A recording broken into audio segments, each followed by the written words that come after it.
Após a conquista omíada da Espanha, conhecida como Al-Andalus pelos muçulmanos, o califa em Damasco tomou medidas para garantir que a península permanecesse sob seu controle. Ele queria impedir que um aventureiro muçulmano ambicioso se tornasse rei independente em Al-Andalus. Em 715, ele mandou seus homens assassinarem o filho de Musa Abd al-Aziz, na mesquita de Sevilha.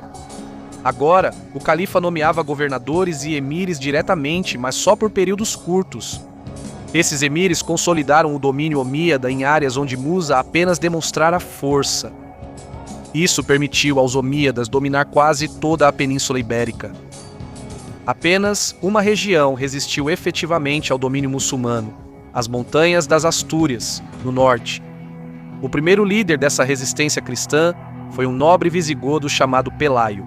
A história confirma que, algum tempo nos primeiros anos após a conquista árabe, Pelaio iniciou uma rebelião cristã nas Montanhas das Astúrias e os omíadas tomaram medidas para derrotá-lo.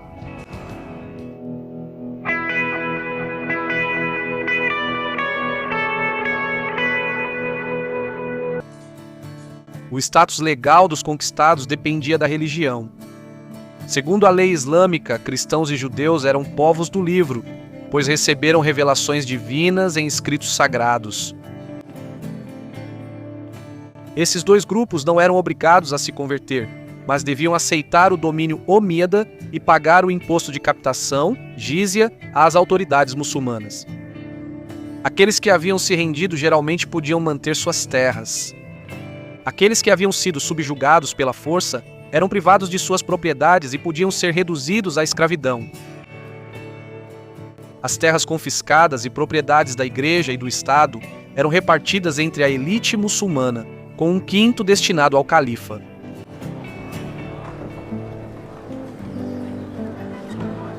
Cristãos sob domínio muçulmano adotaram costumes árabes e passaram a ser chamados de moçárabes, ou seja, semelhantes aos árabes.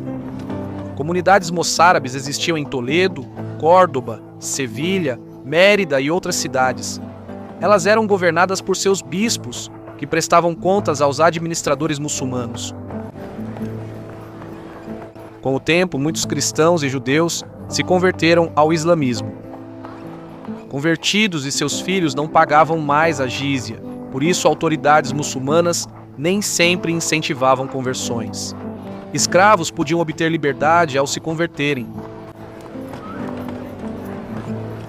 Por muito tempo, descendentes de convertidos foram desprezados pela classe original dos conquistadores árabes. Durante anos, só os ligados aos primeiros colonos muçulmanos podiam ocupar altos cargos na sociedade e governo.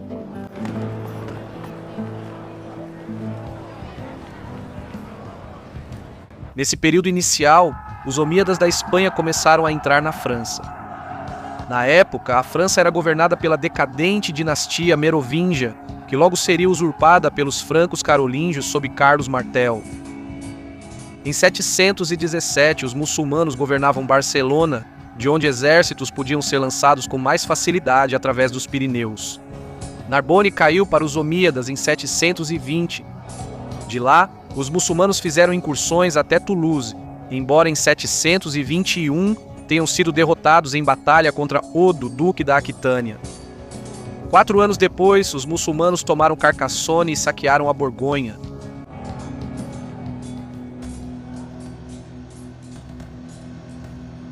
Desde Tariq e Mussa, guarnições muçulmanas mantinham fortalezas nas partes mais ao norte da Península Ibérica.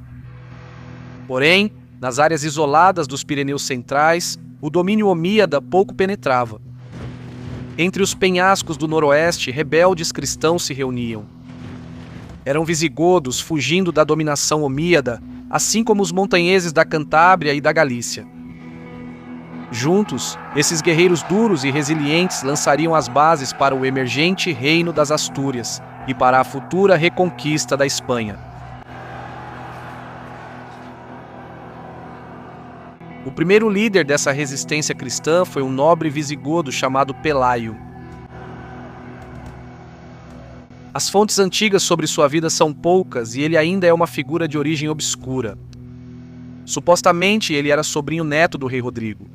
Relatos posteriores disseram que ele nasceu da casa real, mas isso pode ter sido uma tentativa de legitimar o reino asturiano como sucessor da monarquia visigótica. Pelágio provavelmente era apenas um nobre motivado e ousado que liderou a rebelião e reuniu guerreiros cristãos para sua causa. Recebemos um relato da revolta de Pelágio por uma fonte tardia, a Crônica do século IX de Afonso III. A crônica descreve Pelágio como o porta-espada dos reis visigodos. Pelágio, como muitos nobres visigodos, aparentemente havia se submetido a Munuza, tenente de Tarique e governador de Guion. Munuza se interessou pela irmã de Pelágio e por isso enviou Pelágio a Córdoba em uma missão diplomática. Depois que Pelágio partiu nessa viagem, Munuza tomou a irmã de Pelágio como uma de suas esposas. Quando Pelágio soube disso, ficou furioso. Imediatamente, ele renunciou à sua submissão aos Omíadas, reuniu um grupo de rebeldes ao seu redor e partiu para as montanhas para iniciar uma resistência. Como essa história vem de um relato posterior, não pode ser confirmada nem descartada totalmente. Historiadores dizem que essa história parece boa demais para ser verdade, e se não for totalmente lendária, pode ter sido embelezada depois. Por outro lado, se descobríssemos que a história é baseada em fatos, não seria a primeira lenda a nos surpreender por ser real.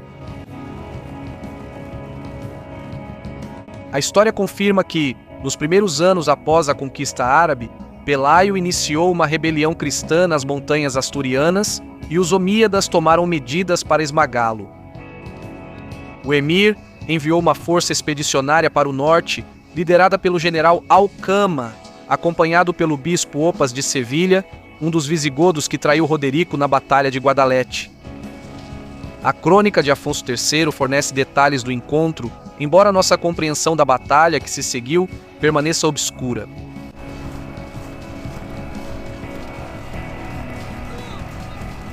Pelaio e suas forças tomaram posição em uma caverna no Monte Alceva.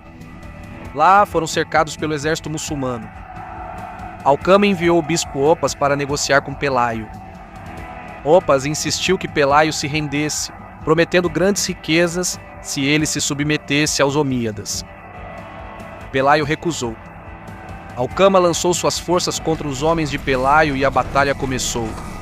Lá, entre os desfiladeiros íngremes e penhascos, os montanheses cristãos venceram seus atacantes. Derrotados, os muçulmanos fugiram pelo terreno difícil.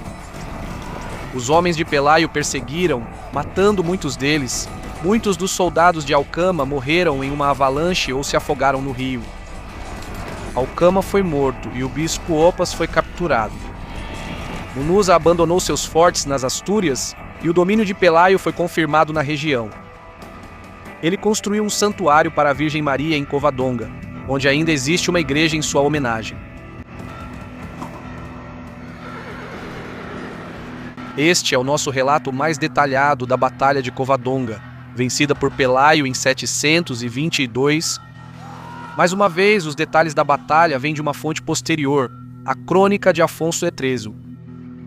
No entanto, os detalhes básicos dos acontecimentos, uma rebelião cristã nas Montanhas Cantábricas, liderada por Pelaio e que resultou no estabelecimento do Reino das Astúrias, são confirmados por uma carta de 812, pela Crônica Profética de 883 e também por fontes muçulmanas. Ibn Hayyan nos conta que os cristãos da Espanha não resistiram aos omíadas até serem incitados por, abre aspas, um bárbaro desprezível chamado Palai, que fugiu com seus seguidores para uma alta montanha onde se alimentavam de mel selvagem. Isa ibn Ahmad al-Rassi relata praticamente o mesmo e outros autores muçulmanos descrevem eventos semelhantes. Historiadores muçulmanos da época minimizam a vitória de Pelaio em Covadonga, dizendo que as tropas só encontraram dificuldade nas montanhas e por isso se retiraram, deixando Pelaio e seus homens no controle. Um cronista muçulmano descarta a rebelião de Pelaio como insignificante, escrevendo: "O que são 30 bárbaros empoleirados numa rocha? Eles inevitavelmente morrerão." Em retrospectiva, esse desprezo nos parece tolice. Pelaio não só sobreviveria, como seu reino se expandiria e, com o tempo, expulsaria completamente os muçulmanos da Espanha. Ainda assim, entendemos por que os cronistas muçulmanos do início desprezavam esses cristãos insurgentes. Os emires omíadas de Córdoba pouco se importavam com o pequeno principado cristão nas montanhas do norte. A vitória de Pelaio em Covadonga foi apenas um revés menor.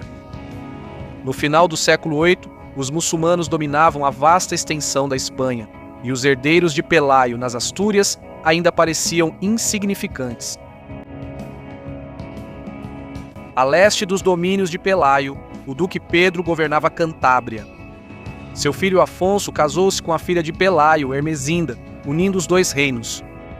A guerra civil entre os omíadas levou os berberes a abandonarem as planícies do norte em 741.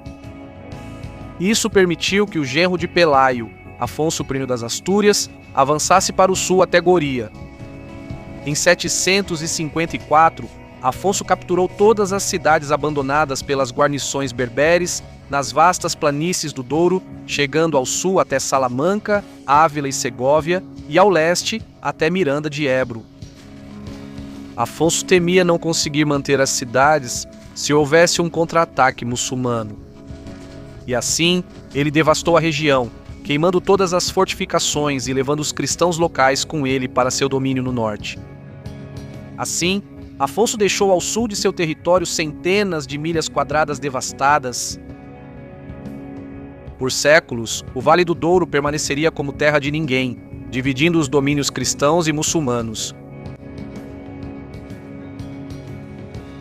Na próxima vez, vamos dar uma olhada nas contínuas invasões omíadas à França, que culminaram em um encontro com Carlos Martel e a decisiva Batalha de Tours.